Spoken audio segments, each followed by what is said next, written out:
You're listening to Fresh Look with Mazzig, presented by the Israel on Campus Coalition. Welcome back to Fresh Look. On episode 9 of Fresh Look, you'll hear from a leading voice online for progressive Zionism. Hallel Silverman is an American-born, Israeli-raised digital activist and blogger located in Tel Aviv. With nearly a decade in Israel advocacy, Hallel has created and executed content for dozens of major organizations and is an associate at the Tel Aviv Institute, an organization that fights hate on social media and in digital spaces.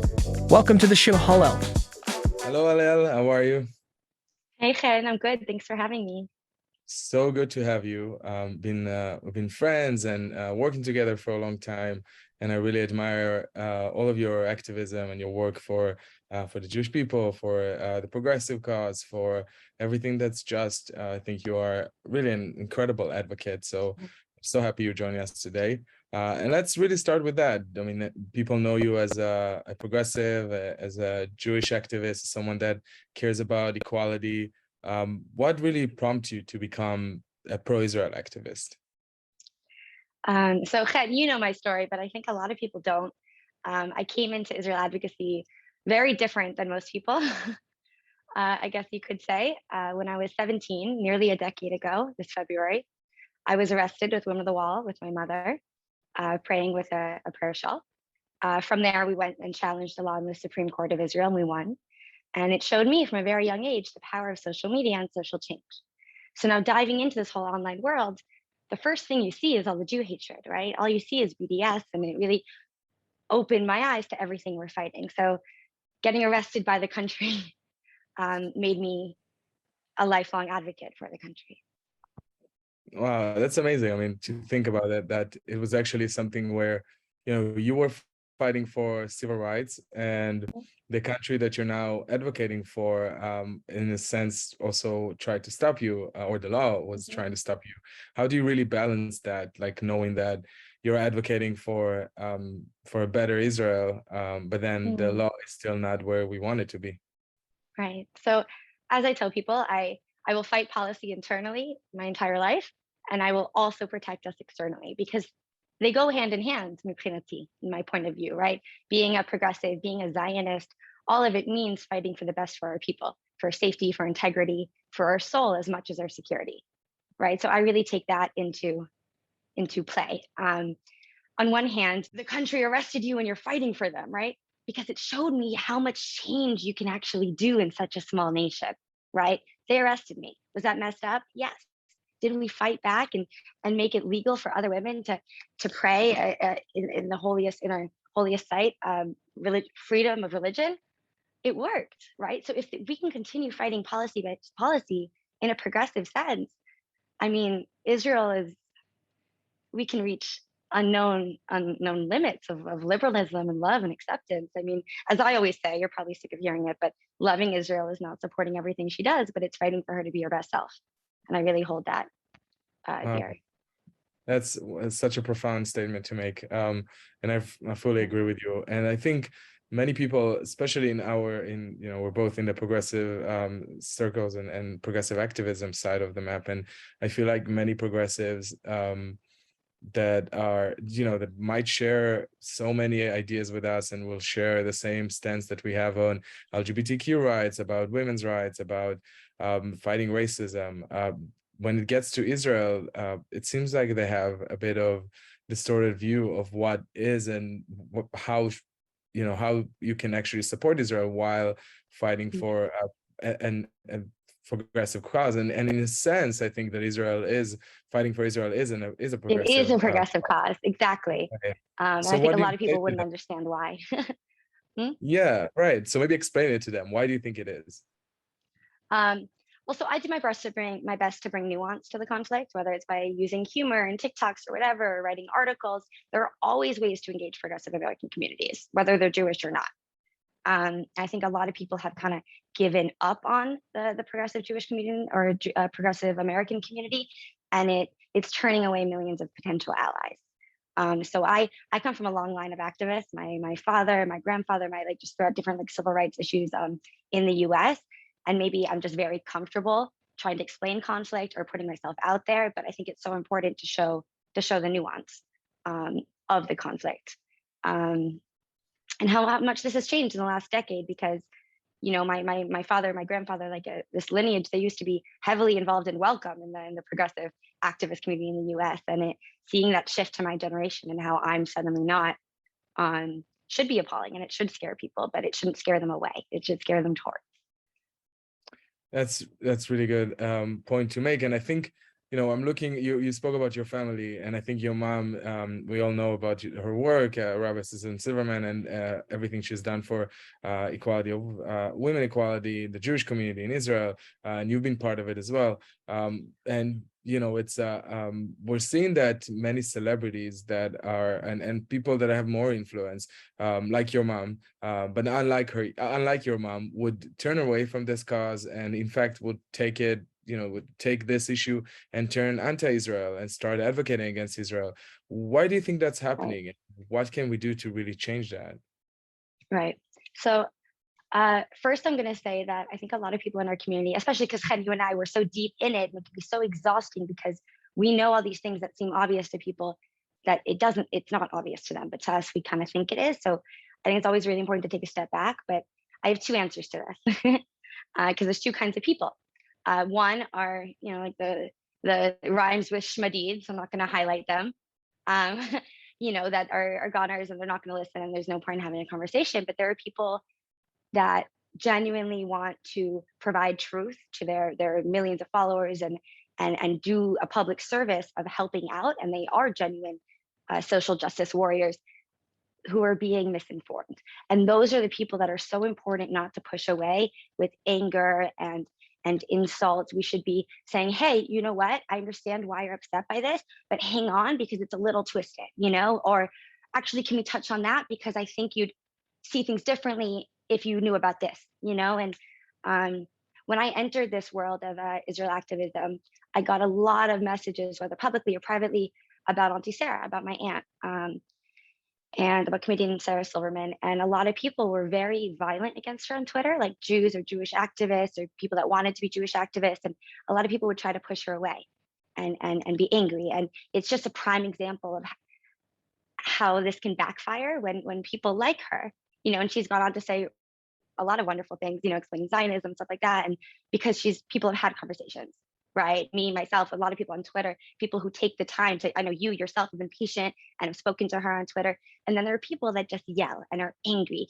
and they want to shame her because she's famous. And they want to say, no, you're wrong. You hate us. You're an anti-Semite. Those category B is worth the discussion every single time. And I think it's really important that we, even if our anger is justified because someone said something fucked up, to come in with patience and to try to be the bigger person, because we need to win, right? At the end of the day, like, we need to survive. And kindness goes a lot further. Yeah, I'm absolutely with you on that. Like, I think Yeah. that kindness and trying to reach people where they're at and not being aggressive and try to help them find the right way. That's our job as educators. And I think that's Yeah. what you're doing as well. And do you ever get upset or you get angry that to a point that you're reading something and you're like, no, I can't even try and be kind on this thing? If I get to that point, I'll turn off Twitter or something like that. I think all of us, no, but really, like, there's a certain point where you should stop tweeting, and we've Mm. all been there and ignored it. And then we've all been there and like listened to our gut of like, maybe don't snap at this human. I've definitely lost my shit over the years. I mean, I've been on Twitter for like 12 years. So to say that I haven't would be a lie, but I've definitely over the years learned how to just kind of be like, I think this is enough for me. Like, they're trying to rile me up. You can't touch me. And you kind of have that, barrier around you to protect yourself. Yeah. And what would you tell a Jewish activist that would say, well, that's when I'm getting called out and attacked by thousands of people, I just want to continue fighting. That's the only way.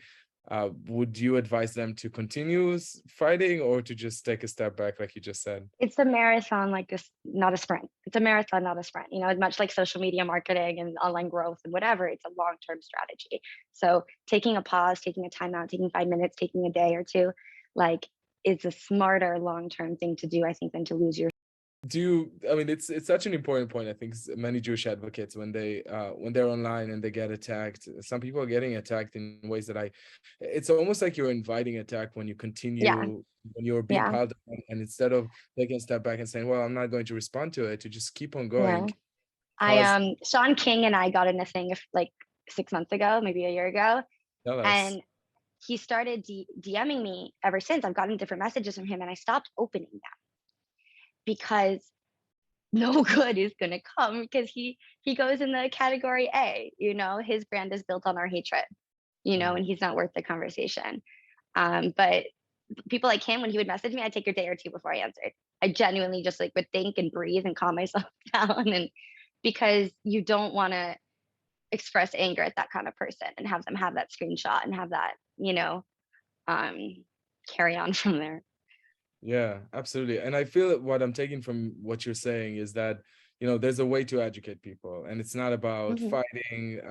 It's more about, I mean, it is Right. fighting, I think, in a sense, but like what would you tell young Jewish starting influencers or social media users that want to make a difference and fight, but not in a way that will make them, it will cause such Right. negative engagement that Right. actually harm their message?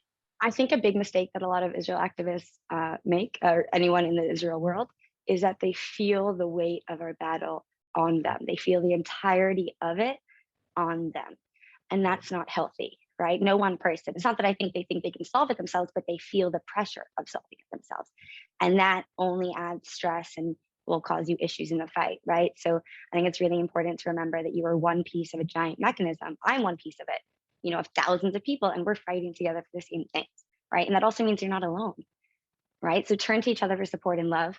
Like here in Tel Aviv, the Israel activists, a lot of us, we lean on each other. We rely on each other for support, for love. Like we'll break down to each other, lift each other up. And it's really important to kind of build that for yourself. Like all of you are influencers in your communities. Everyone has some kind of influence from where they're from, right? Which means all of you have the power to call it anti-Semitism, Jew hatred, when it's online, when it's in person. And I mean, we're how many people in the world? Like even we're only a couple million, but if half of us do it, you know what I mean? We could win. We could have a shot. Um, you're not alone. Yeah, that's an amazing message. And what would you say, a story that you can share with us on how you were able to maybe change someone's mind, or something that you're very proud of in your activism, from Um, since you started? okay. Um, so a lot of my work is also just kind of like internally, whether it's like between the progressive Jewish community or in the Orthodox community, and trying to kind of like have conversations that make people uncomfortable and connect us. And, because by ignoring those conversations, our gap grows. I've had a lot of DMs over the years, the people that come from more Orthodox backgrounds they'll thank me for showing a recording of my mom performing a wedding, or little things like this to me at the wall. And I think just the little things where people are like, oh, wait, that's beautiful. Or outside of Israel, like when I travel to Rawabi or Kakili and I film things, or there's coexistence of happening here, and people go, oh, wait, there's more nuance, you know? I mean, those are the most emotional. A lot of things happen in DMs and behind the scenes with all of us. And those are probably the most like inspiring. But what I'm most proud of, I think, is the group of friends I've created, the people I've gotten to know joining this network. It's life changing. Oh, that's amazing.